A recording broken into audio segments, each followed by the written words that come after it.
Pedro, apóstolo de Jesus Cristo, aos estrangeiros dispersos no Ponto, Galácia, Capadócia, Ásia e Bitínia, eleitos segundo a presciência de Deus Pai, em santificação do Espírito, para a obediência à aspersão do sangue de Jesus Cristo. Graça e paz vos sejam multiplicadas. Primeiro nome, Pedro. Pedro quer dizer Petro, pedra, fragmento de pedra.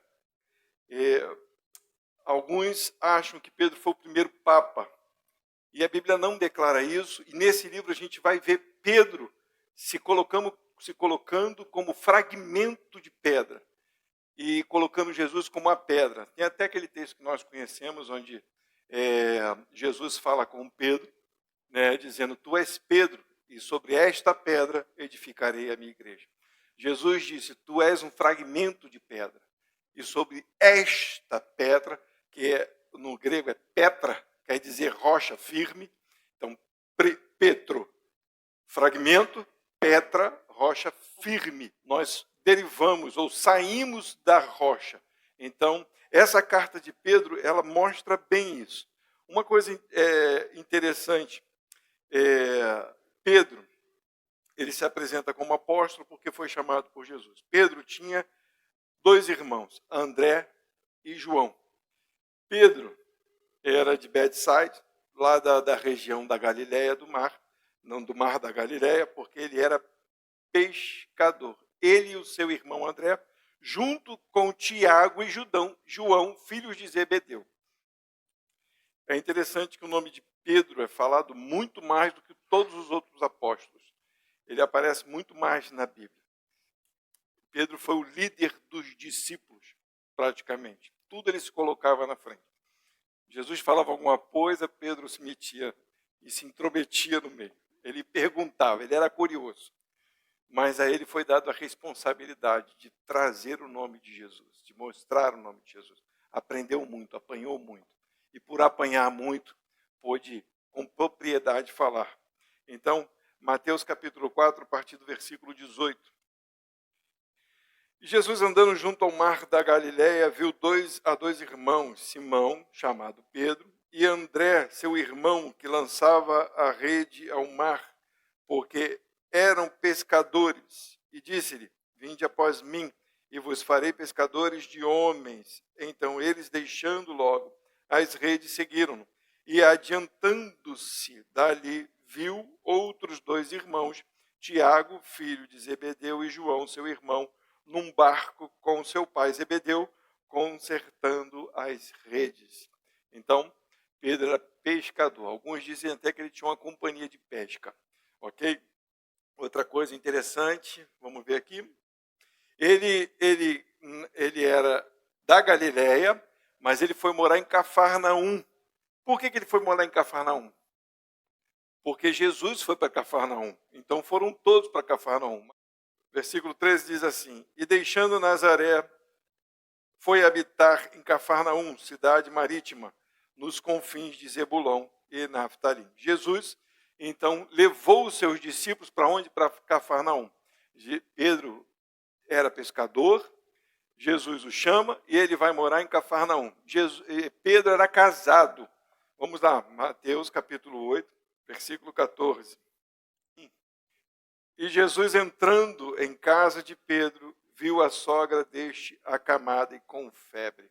A gente sabe que ele era casado porque ele tinha uma sogra. Pedro era um homem comum, Pedro era turrão, Pedro era pescador, um homem forte, de levar redes.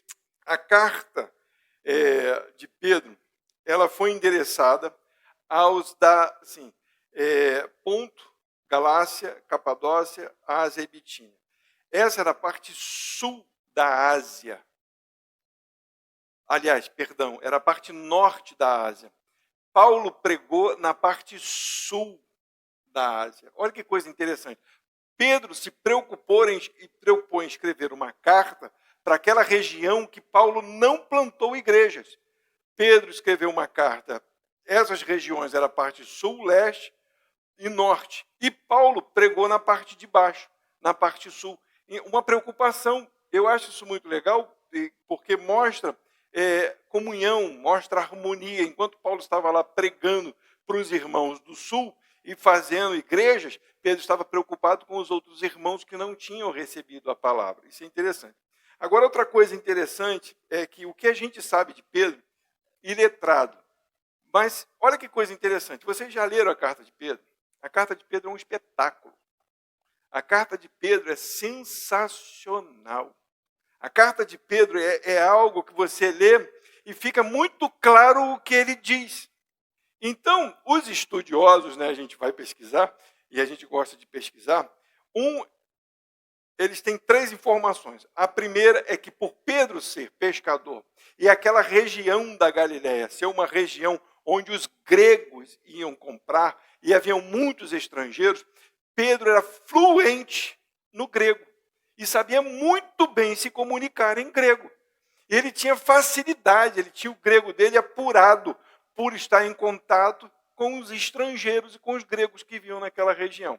Esse é o primeiro ponto, que provavelmente seja certo. O segundo, 1 Pedro, capítulo 5, versículo 12, que diz aí. Então, Pedro escreveu essa carta com parceria de Silvano. Quem era Silvano?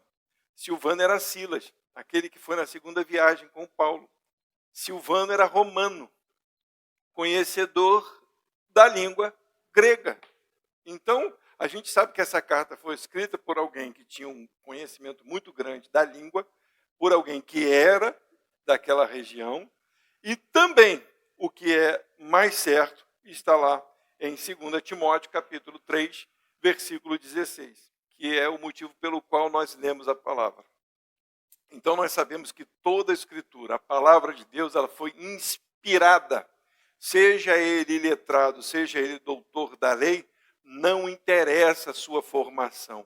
O que interessa é que quem deu a informação dotou aqueles homens de capacidade para escrever o que nós lemos hoje, que é a Bíblia. Por isso que nós nos interessamos pela Bíblia. A maior informação que tem de Deus está na palavra de Deus. Nós não procuramos adivinhos, nós não procuramos revelações, nós não procuramos pastores, nós não procuramos bispos, nós não procuramos igrejas. Nós procuramos o Senhor Deus, através da Escritura, com homens que se interessam em falar dela, ou, aliás, dele, pela Escritura. Quer conhecer a sua vida? Quer entender o que acontece contigo? Quer saber por que é pecador? Pergunte a alguém que goste de falar sobre a Bíblia. Mas a palavra de Deus, ela vai no cerne, ela vai no lugar certo. Ela é a chave para abrir portas e para fechar portas. Ela é a chave para dizer o que está no teu coração e o que precisa mudar na tua vida. Então, ela foi inspirada. O motivo pelo qual Pedro escreveu a carta foi exatamente esse, para confortar os irmãos, firmar na esperança, estabelecer o reino de Cristo e a sua autoridade sobre toda a igreja de Deus. Provavelmente essa carta foi escrita entre o ano de 63 a 67. No ano 64, Nero botou fogo em Roma e botou culpa nos crentes. E no ano 67 foi o ano que Pedro foi crucificado de cabeça para baixo. E provavelmente foi entre esse ano. Quando a gente vai ler e estudar, lendo e estudando, a gente vai ver que Pedro está confortando os irmãos, dizendo para os irmãos que eles devem ficar tranquilos, mesmo que estejam falando mal deles, mas que eles continuem fazendo coisas boas, para que aqueles que os acusam tenham vergonha de acusar a eles, porque não vem mal nenhum neles. Então, provavelmente, esses irmãos, esses crentes, estavam sendo perseguidos duramente e sendo acusados de coisas que eles não fizeram. Aliás, essa é a vida do cristão, porque isso aconteceu com Jesus. Tentavam contra a vida dele com mentiras. E como ele respondia? Com ações. Que ações? De bondade, de verdade, de justiça. Essa é a carta de Pedro, nos ensinando a ser igual a Jesus. Foi o primeiro livro a ser colocado no cânon bíblico do Novo Testamento. Quando nós olhamos para a vida de Pedro antes, sem Jesus, para a vida de Pedro com Jesus e para a vida de Pedro em Jesus, São três situações completamente diferentes. Sem Jesus, porque ele esperava o Messias e não tinha ideia de quem ele era. Com Jesus, porque ele conviveu com Jesus como discípulo, ouvindo o Cristo, mas sem estar convertido. Mas em Jesus, quando o Espírito Santo vem sobre a vida dos discípulos, e ali agora a vida de Pedro é mudada completamente, mas agora ele é cheio do Espírito Santo para ter autoridade como a de Cristo, para ensinar a outras pessoas.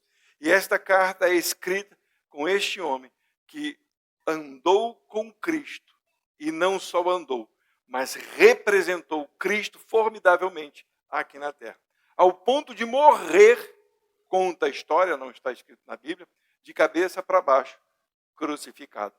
Quando ele foi para ser crucificado, aí ele disse, não quero ser crucificado como meu Senhor, então viraram ele de cabeça para baixo. 1 Pedro, capítulo 1, a partir do versículo 3. Bendito seja o Deus e Pai de nosso Senhor Jesus Cristo, que segundo a sua grande misericórdia, nos gerou de novo para uma viva esperança, pela ressurreição de Jesus Cristo dentre os mortos, para uma herança incorruptível, incontaminável e que não se pode murchar, guardada nos céus para vós. Então Pedro começa a revelar para eles o seguinte: o que Cristo fez por vocês é incorruptível, não se pode murchar, não acaba. O que Jesus fez pela vida de vocês é para que vocês se alegrem, para que vocês tenham esperança. E ele continua dizendo que mediante a fé estáis guardados no poder de Deus para a salvação, já prestes para se revelar no último dia. Por que pela fé? Porque Deus depositou a fé em nossos corações para crer e entender que Deus é Senhor e que a nossa vida está segura nele. Então ele fala pela fé, porque é para aqueles que creem. Essa esperança é para aqueles que creem, que esperam em Deus. Versículo 6.